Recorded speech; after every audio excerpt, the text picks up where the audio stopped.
the big election over the weekend, the European Parliament elections, which has been characterised as a march to the right. In some countries, we've seen big increases for the far right, the hard right, but most notably in Paris, in France, where as a result of Marine Le Pen's far-right national rally taking a third of the vote, the French president, Emmanuel Macron, has decided to dissolve Parliament and call a snap election. Here to try to explain to us his thinking, the Times' Brussels correspondent, Bruno Waterfield. Bruno, first of all, when we talk about the march of the right, the far right, the hard right, it's not in every country, is it? No, it's not. And looking at it, it's consolidating in many cases the gains that they've already made. And in France, where there was a surge for Le Pen, have triggered a political crisis, which is unprecedented. I mean, EU elections, people have always joked they never really count.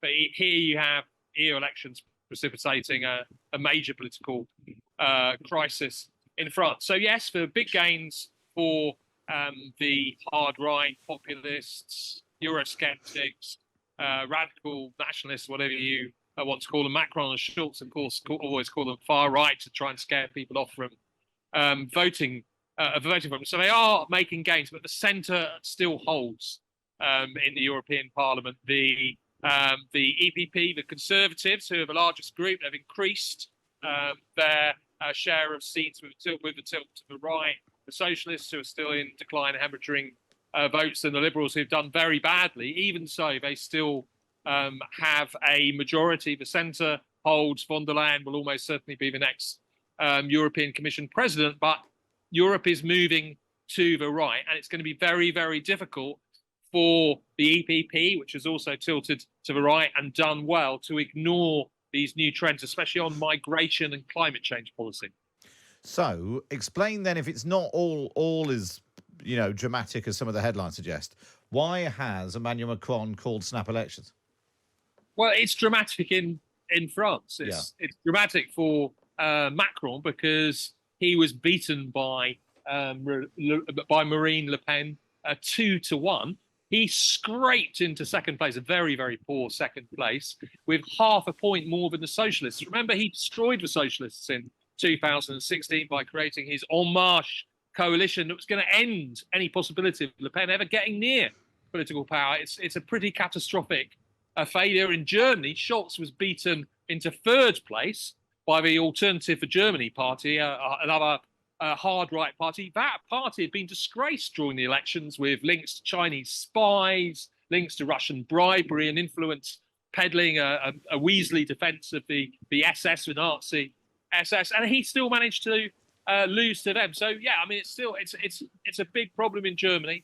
It's a big problem in France and elsewhere. We see Giorgia Meloni. She's the European leader who's doing the best. Her brothers of Italy got 24 MEPs from nowhere in 2019, where I think they had 4 or something. She is doing really well. Her party, the Brothers of Italy party, 30% in the European elections, has its roots in Italian fascism. So things are changing. Europe is on the move, and a big question the EU is not renowned for its nimbleness, its response to popular concerns. The big question facing the EU is, do these elections count for the EU? Is the EU going to change course? Thanks for that, Bruno. Bruno Waterfield, the Brussels correspondent for The Times. So how do you think Britain should react to all of this, Rachel? Well, what I find really interesting is Emmanuel Macron is deciding to face down the right, and he's taking this huge risk by calling elections, presumably because he thinks that when it comes to a choice, and if you force the voters to really choose between a sort of more moderate and the far right in a head-to-head in the second round of the elections, they will choose the more moderate option. Whereas in this country, what seems to be happening is the debate in the Conservative Party is whether or not to absorb the right into the Tory party. And we've got Suella Braverman on the front of the paper this morning saying we must admit Nigel Farage, we need to reunite the right. And it's a very, very different attitude. I think that's fascinating that the Tories are quite happy or some right-wing Tories are quite happy for there to be a kind of reverse takeover, if you like, by the Reform Party, whereas Macron is saying, no, we're standing up to the right. It's interesting because David Cameron sort of tried to do the standing up bit, didn't he? But he early on, as Tory leader, he talked about then UKIP being fruitcakes, loonies, and closet racists. Yeah, and then he stopped banging on about Europe. And then he promised the referendum. Well, he called the referendum partly because he wanted, a bit like Emmanuel Macron, actually, he wanted to shut it down. And of course, that was this huge risk that backfired, and that's the danger for Macron, is something similar will happen. But he must be calculating that it's worth that risk. What do you make of it, James?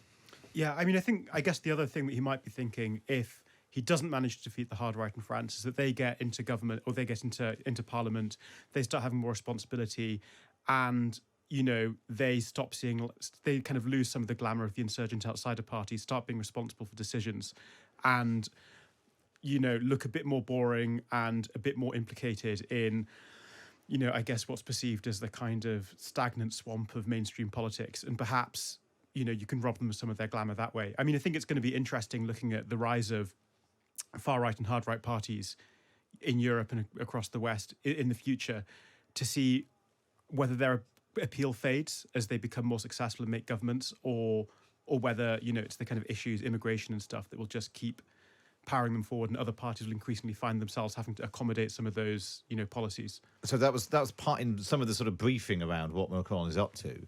There's a suggestion that actually, even if Marine Le Pen's party does win and get the prime ministership in France, then they'll have 2 years of running the country, and they'll discover it's harder. They'll let people down. They won't do all the things that they've talked about, and therefore will knock their reputations. It's all a bit 4D chess.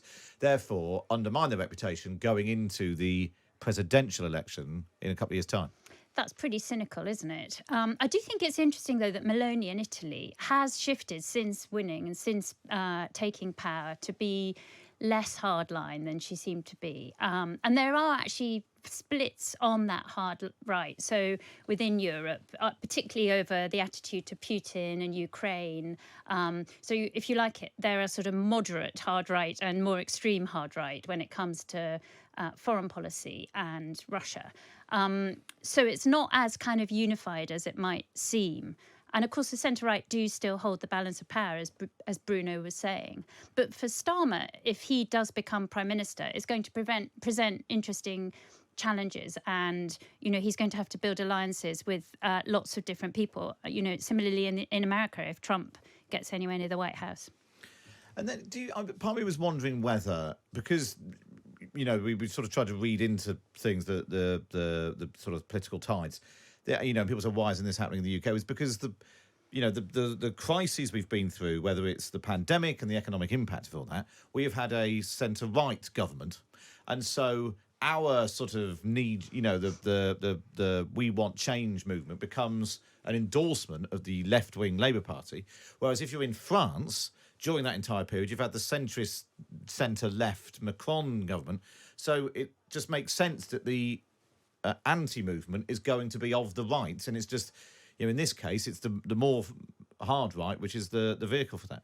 Yeah, I think that's a really interesting point. And also sometimes, actually quite small shifts are interpreted as huge trends. So, the Brexit vote, 48-52, it was actually very narrow. A few thousand voters switching the other way would have completely changed that narrative in this country. And sometimes things that's actually quite small are interpreted as huge, dramatic trends when actually they're not. Well, we'll see if how this all plays out. I mean, it's fascinating to think you could have Keir Starmer becoming Prime Minister in the UK, sitting across the table from a far-right Prime Minister in France, trying to negotiate his new migrant deal, which is going to sort all of those issues out. But it is quite interesting. You look at Donald Tusk in Poland has bucked that trend, and so there are ways of doing it. And he's done it by, as I understand it, by not patronising, not sort of ignoring the concerns of those sort of voters who might be tempted to and not support. overpromising, because if you overpromise Exactly. and you don't deliver, then you just end up adding fuel to the fire.